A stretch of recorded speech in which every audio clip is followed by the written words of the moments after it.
I mean, I've been telling people I thought silver was going to get to $100 an ounce by next year.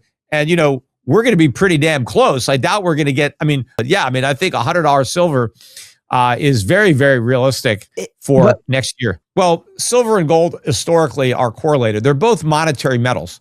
Silver has a lot more industrial use because of the lower price, right? I mean, if silver was the same price of gold, then obviously people would try to use something else. But silver has been cheap enough that it has been used more widely in industry. And know that there is some stuff going on in China specifically about silver funds there, where some funds have shut down because investors are backing up the truck on silver funds and the fund managers can't accommodate all the investments, so they're actually shutting down. A well-known and risky phase of the silver market cycle has begun. In the past, silver rarely settles down softly when it accelerates this quickly. These near vertical movements frequently result in abrupt and dramatic pullbacks because speculation starts to overpower the market structure rather than because the long-term bullish thesis collapses. Rafi Farber notes that there are some peculiar fingerprints associated with this rally. While Chinese citizens are aggressively sourcing finished silver throughout Latin America, Chinese consumers have mostly abandoned silver concentrate. Physical metal seems to be entering the US at the same time, either to satisfy delivery demands or to cover short positions that are becoming more and more stressful. The result is the same: significant short-term pressure on the physical market, regardless of whether this demand is fueled by industrial needs, sovereign accumulation, or big financial institutions finding it difficult to roll their paper exposure. Be sure to like, subscribe, and hit the notification bell for more insights into gold, silver, and precious metals investing. Share your thoughts on the market in the comments below. But anyway,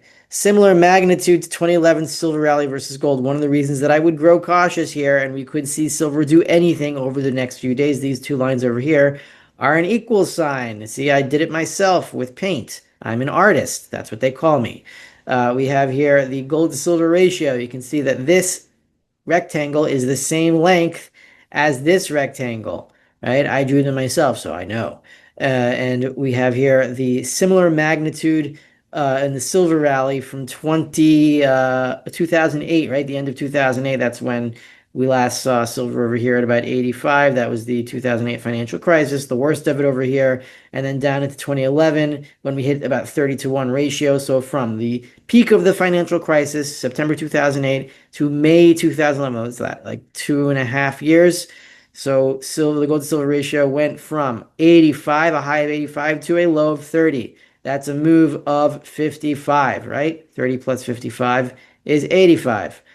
We have here a very similar magnitude. The gold to silver ratio is now at about 60. It was at a high of 105, so that's a move of 45 as opposed to a move of 55. So not exactly equal. I was wrong about the equality. It's not equal. I was lying. Oh well. But it's a similar magnitude, so we got to be careful, and we've broken the resistance here at about 63, 62, whatever that is. Just be careful here. Don't expect silver to keep exploding day after day after day. There's going to be some shakeouts. They're going to be extreme.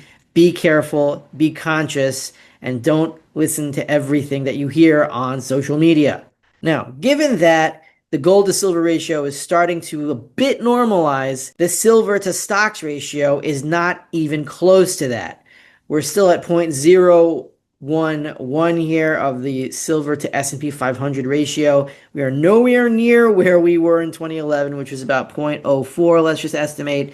So we have about a 4 times rally. If silver quadrupled here relative to the S&P, whether that's because the S&P gets cut by 75% or silver quadruples or some combination, we still have a long way to go in terms of the purchasing power of silver. $80 is really not much compared to what stocks have been doing since 2011. It's not even close.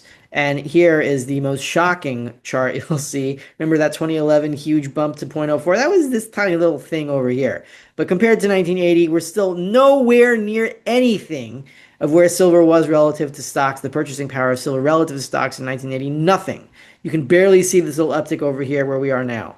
So yeah, in terms of endgame moves, there's a long way to go here. Don't even think that the rally is done yet. It could get wild here, so I would stay out of leverage instead of options, instead of leveraged funds. But still, in terms of the longer term, in the longer term, I would only define as like a year or two from now, because like after that, the dollar's going to be dead anyway. So over that time frame, silver's going to go way up here, and just be ready for that, but be ready for some crazy action now.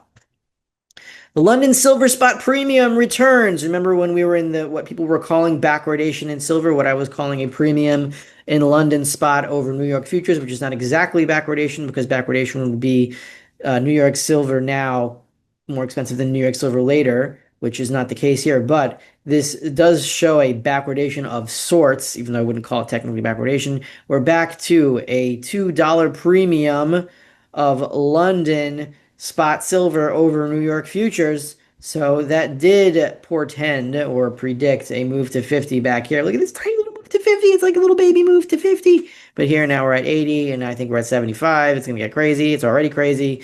So it's now that we're back to this London premium, London is showing another shortage. They're going to have to get another influx of silver, probably from New York.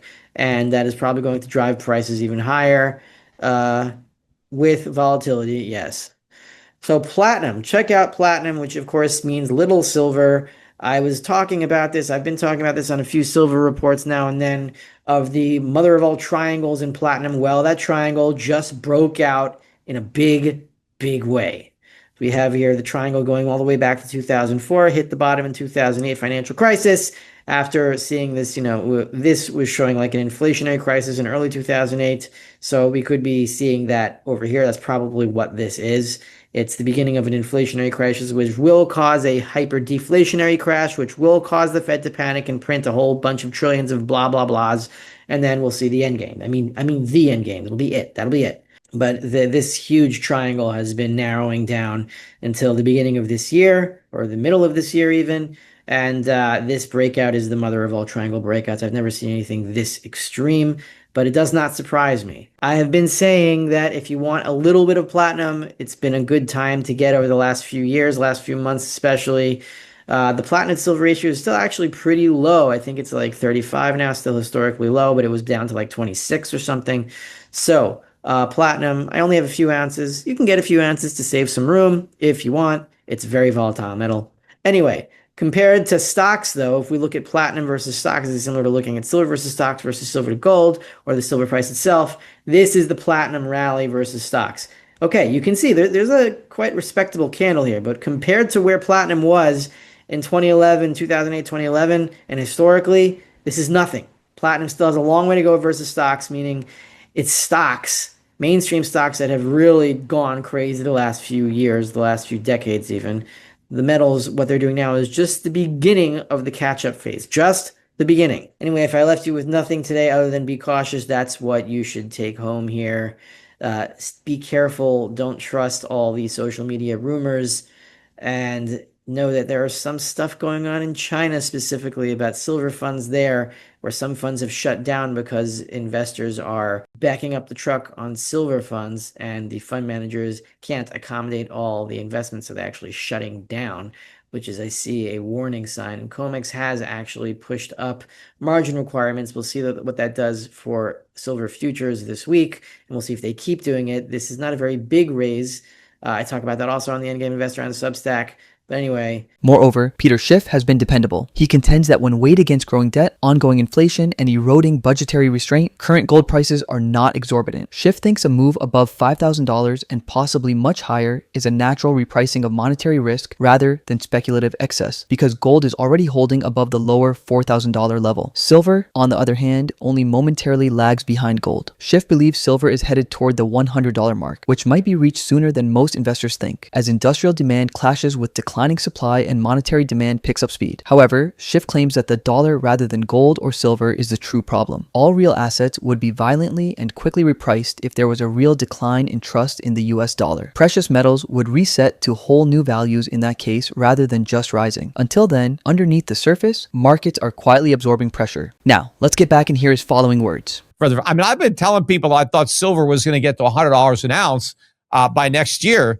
And, we're going to be pretty damn close. I doubt we're going to get, I think $100 silver is very, very realistic for next year. Is silver just the beta play to gold, or does it have a lot of the same properties and things like you've described for gold? I mean, why is it chasing gold so much? Well, silver and gold historically are correlated. They're both monetary metals.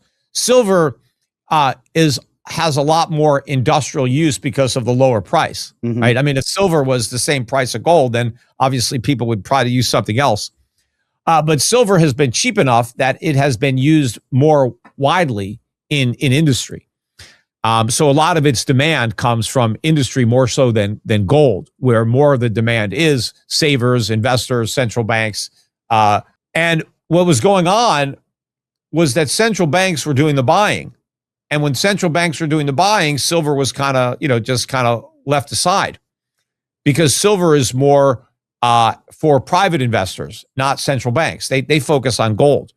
Private investors buy both, but private investors were not in the market. They were just complacent. They were in tech stocks. They were buying Bitcoin. They weren't buying gold or silver. But now that private money is finally starting to come into the market, some of it is going into silver, and there's just not a lot of silver there. Silver has been in very short supply. It didn't really take that much, and there were a lot of shorts in silver. And I think now they're being taken out, and beaten up pretty bad. So I think the shorts are in a lot of trouble. But silver's been cheap. I mean, I've been, pounding the table on, my podcast, for Schiff Gold, because silver was down to 100 to 1. You were able to buy, this is at the end of last year, early this year, you could buy 100 ounces of silver with a single ounce of gold. I mean, that had never happened. That was the cheapest silver had ever been. And, and so it was a good buy. Silver is just catching up. I think we're headed to 50 to 1. And so maybe we get there, maybe when silver is $100 an ounce, gold is $5,000 an ounce, or, and that's about it. But there's not going to be, look, when people are trying to figure out, crazy ways that the value of gold can be disrupted, it's much more likely that something happens, quantum computing hacks Bitcoin. There's, a solar flare that wipes out, there are more things that are likely to happen, even if there's a slim chance of it. But I think you have more vulnerability to Bitcoin and way that your Bitcoin can be wiped out than gold being, becoming worthless because of, some event like, a golden meteor just shows up out of nowhere. The people that are buying these gold ETFs, they're not trying to get out of the dollar. They're trying to accumulate more dollars, and they're hoping they're going to do that with these Bitcoin ETFs. They hope the price of Bitcoin goes up so they can sell and get more dollars than they started with, right? That's where this buying is coming from.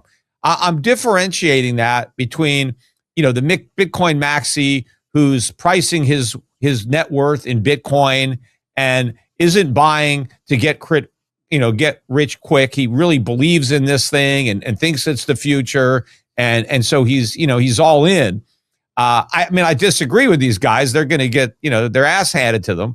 But I'm talking about the buyers who are likely to jump ship in the next year. I think that the diehard Bitcoiners, they're not going to sell their Bitcoin at 50,000 or 30,000. They're going to hold on to it. They may buy more, but a lot of the trading money that is there, they're not going to go down with this ship. They're going to have a mental stop or an actual stop where they decide to cut and run. Right? They're not going to hold on to this all the way down. They're going to limit their losses at some point. But what is going to happen, though, I think a lot of the Bitcoiners that are not in the ETFs, that got in early, right, that had big gains, right? I'm talking about people who bought, 10 years ago or longer, right, who bought Bitcoin sub 10,000 or sub 1,000, right? And so they had big gains. I think a lot of those people who had big gains, because they didn't want to sell their Bitcoin and realize those gains and pay taxes, but more importantly, they didn't want to miss out on the future gains. So I think a significant number of those people borrowed against their Bitcoin. And so I think that there's a lot of Bitcoin out there that is collateralized loans. And I think that in these circumstances, those Bitcoiners are going to have no choice. That Bitcoin is going to get sold, and it's going to get sold at a very inopportune time. It's going to get sold after a big drop. And so we haven't really had that situation in the past where instead of buying on the dip, we're going to end up getting massive selling on the dip, because the holders aren't going to have a choice in the matter. The lenders are going to sell the Bitcoin right out from under them, and it's a lot cheaper. But, the thing about gold is the gold that I have today in 1,000 years, in 100,000 years, it's exactly the same. It can still be used and reused. So it's not going away. So today, the price of gold represents the present value of the future uses of gold. So you're not just saying what's gold worth today, it's what it's going to be worth from now until the end of time. Because most assets aren't like that, or most commodities, they have a shelf life. They go bad. If you don't use it by a certain date, you got to throw it away. And a lot of other assets, right? You buy them, they depreciate, and then you write them off because, they're obsolete. But, the gold that we're using today is the same gold that they used 5,000 years ago, right? I mean, it's here. It's not less valuable than it was back then, unlike everything else that they might have used has, gone to dust. Gold will do the job the best, but it's not the only metal that will work. Then you can substitute other metals. But there are certain circumstances where gold is the only thing that will work. And then you've got to buy the gold, regardless of the price. Gold's $10,000 an ounce. You're going to buy it because you need it, because you can't use copper because copper won't work.